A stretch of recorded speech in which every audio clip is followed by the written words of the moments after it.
Salut les bichons et bienvenue dans le Loiret. Aujourd'hui, on a la chance avec nos caméras de visiter un endroit qui est normalement fermé au public. Il s'agit de la plateforme logistique de Tout Faire. Tout Faire, c'est peut-être des magasins que vous connaissez où vous allez acheter des choses en tant que particulier ou professionnel. Pour nous servir de guide, on va retrouver Olivier qui va nous expliquer les rouages de cette mécanique bien huilée. C'est parti.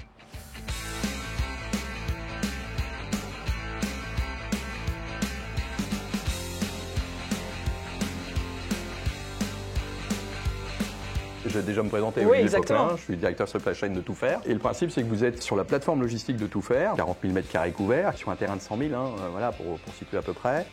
Une petite parcelle. Voilà, une petite parcelle. Donc, voilà, on appelle ça notre petite cabane au fond du jardin. Ici, on dessert en fait l'ensemble de nos adhérents. Un adhérent, c'est quoi? C'est un indépendant qui a souhaité travailler avec Tout Faire. Ce sont tous des indépendants, faut être bien clair là-dessus. Le principe, c'est 470 points de vente aujourd'hui. Dans la France, ouais. Dans la France, partout en France, et une vingtaine de points de vente en Belgique. Donc on est vraiment sur un outil ici qu'on a positionné sur Orléans. Et pourquoi sur Orléans? Alors pas tout à fait sur Orléans, parce que les locaux vont nous en vouloir. Où est-ce qu'on se situe exactement? On est exactement à Main-sur-Loire.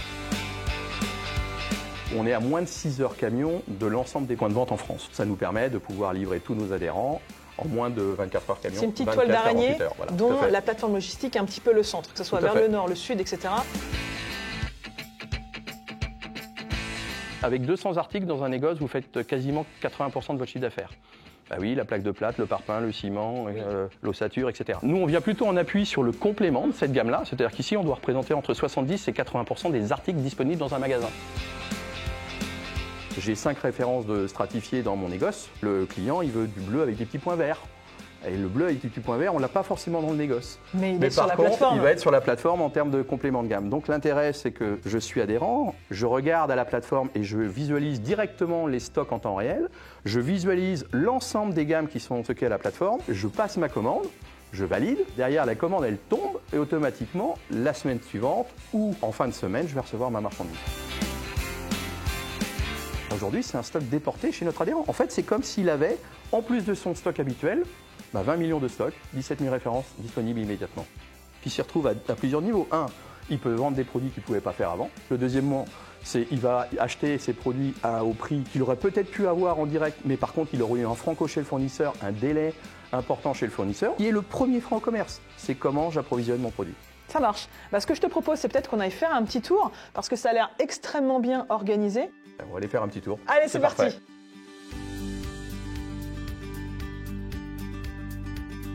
Bon Olivier, on est dans le vif du sujet, ça y est, on est sur la plateforme vraiment logistique. Admettons, le magasin a passé une commande. Comment ça se passe concrètement ici maintenant? Il peut passer une commande d'une ligne, mais souvent il passe plein de commandes, etc. Et ça fait un certain nombre de lignes. Ces lignes-là, je vais toutes les regrouper et on va lancer ce qu'on appelle une vague de préparation. Et qu'est-ce que va faire le système? C'est tout simplement, il va me calculer la volumétrie sur chaque type de support. C'est quoi un support? C'est tout simplement la taille de la palette sur laquelle on va pouvoir ranger les produits. Donc évidemment, pour un adhérent, on peut avoir plusieurs tailles de palettes. Il peut faire une commande de lambris, une commande de pinceau, qui va mettre un truc dans une palette, quelque chose d'autre dans un Alors, carton. ça va être un autre opérateur qui va faire le travail. En fait, on va dispatcher le travail sur X opérateurs, mais en fonction du type de support sur lequel on va mettre les produits. D'accord. Et derrière, vous avez donc l'opérateur qui va retrouver son ordre de préparation. Et son ordre de préparation, on va en plus lui faire un chemin de préparation. Pourquoi? Parce que le temps opératoire, c'est ce qui est le plus important dans un entrepôt comme celui-là, c'est combien je vais pouvoir optimiser le temps de déplacement. D'accord. Donc partant de là, l'opérateur il part avec sa scannette, on va lui indiquer l'emplacement. À cet emplacement, on va lui demander deux choses. Un, on va lui demander un code de détrompage pour vérifier qu'il est déjà au bon emplacement. Deuxième chose, on va lui demander le dernier chiffre ou les deux derniers chiffres du GenCode. On s'assure qu'on est au bon emplacement et que je prépare le bon produit. Puis après, on va lui indiquer la quantité à préparer. Et puis dernière chose, si jamais il a préparé la quantité, il y en avait 10, il a préparé les 7, eh bien si le système détecte qu'on est sous le seuil de quantité, entre guillemets, pour faire un inventaire, ce qu'on appelle des inventaires simultanés. C'est-à-dire que je vais aller en même temps comptabiliser qu'est-ce qui reste. D'accord. Comme ça, j'ai des niveaux de qualité de stock aujourd'hui sur l'entrepôt, où aujourd'hui, tous les produits qui sortent très souvent, on a des qualités de stock qui sont irréprochables. L'idée, c'est de ne jamais être en rupture. Jamais Donc vous avez calculé des des seuils limites, de façon à toujours avoir le stock nécessaire pour répondre à toutes les demandes. Alors, c'est pas pour le stock, c'est pour faire ce qu'on appelle des inventaires tournants, des inventaires simultanés. D'accord. C'est-à-dire que je vérifie toujours que j'ai les bonnes quantités, etc., que toute ma chaîne de préparation et toute ma chaîne de réception s'est bien passée.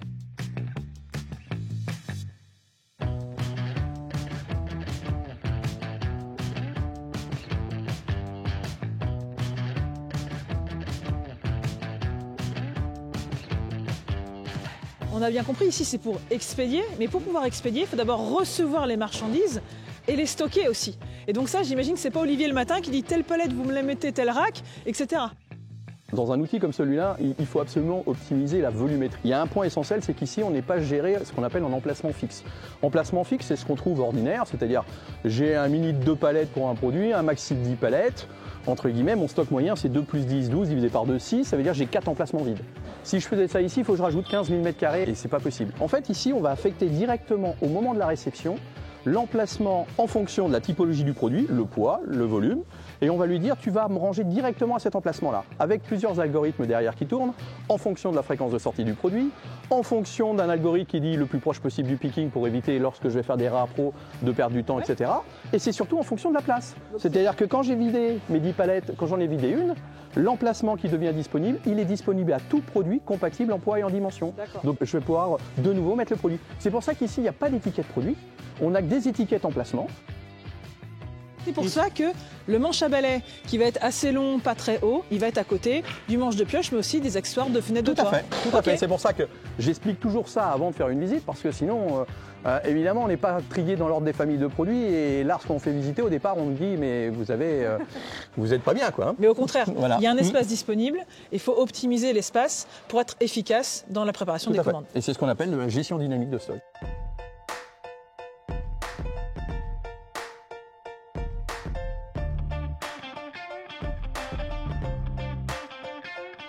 Le principe, c'est qu'on a aujourd'hui entre 80 et 90 personnes qui travaillent en permanence sur l'entrepôt.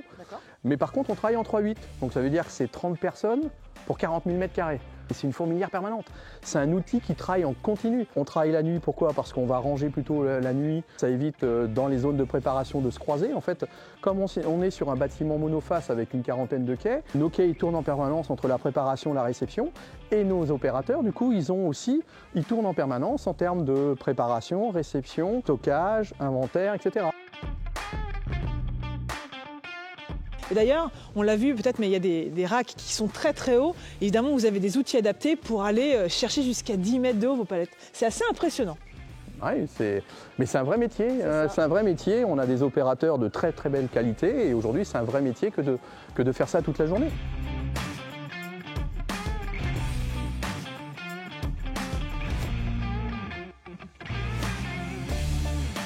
Juste pour te faire voir, ce rack-là, plus ce demi là. Ouais. Sur la totalité, là, tu as 24 tonnes. 24 tonnes, c'est ce qu'on met dans un semi-remorque. Maintenant, tu vas faire un jeu, c'est que tu vas compter le nombre de semi-remorques qui sont juste dans l'allée. Les semi-remorques verticaux, en fait. Voilà, tout à fait. Bon, ça fait du monde. Tu disais, ça fait à peu près combien de camions en stockage en équivalent? On a 1000 semi-remorques en permanence stockées sur la plateforme. Si on met, ça fait quelques kilomètres camion, hein, mais ça fait 1000 semi-remorques qui sont stockées et qui sont directement disponibles à la semaine. Donc c'est ça la puissance de feu d'un outil comme celui-là, quoi.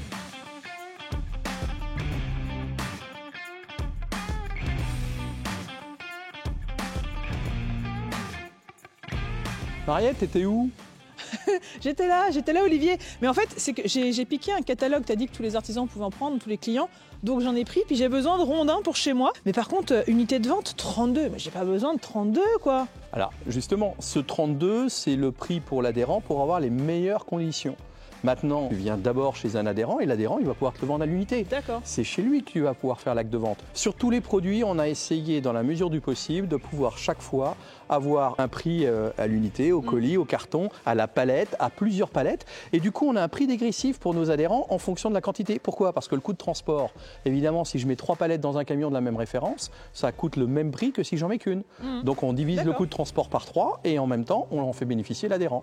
Et par voie de conséquence, le client final. C'est bien ça. Donc les unités qui sont prévues dans le catalogue, c'est un petit peu les unités standards et conseillées. Mais si j'ai besoin de moins, si j'ai besoin de plus, je m'adresse au magasin et vous faites du sur-mesure. Exactement. Bon, bah, je t'en prends un ou deux. Mais pas ici. Ah, il faut que je vois avec mon magasin. Voilà. Ça marche.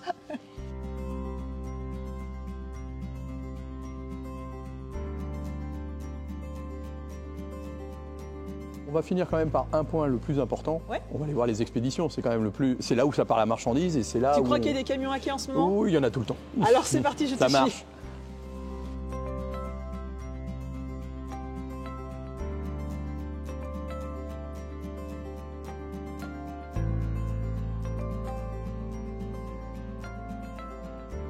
Bon, ça y est Olivier, on est arrivé au niveau des quais de chargement et de déchargement quand tu reçois tes livraisons.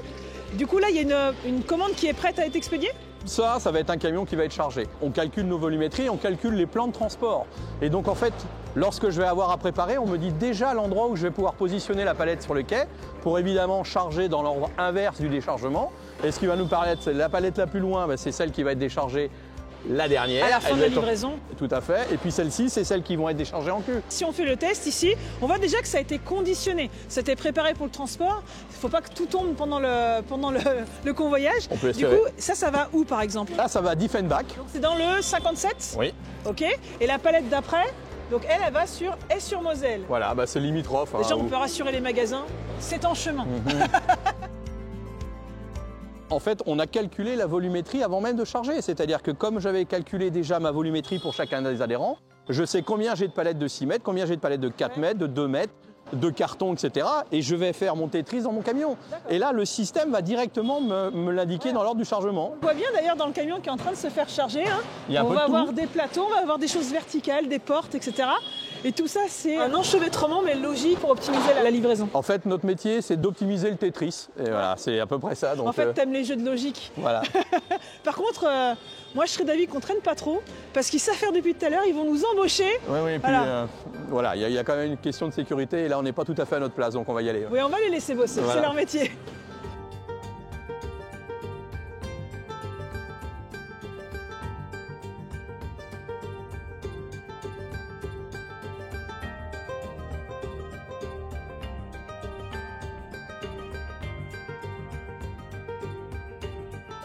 Bon bah Olivier, je crois que l'heure est venue de nous quitter, mais en tout cas un grand merci pour cette visite. Moi j'ai appris plein de choses, j'imagine aussi que les bichons c'est leur cas. On les encourage bien évidemment à faire un petit tour du côté de Tout Faire. Bien évidemment.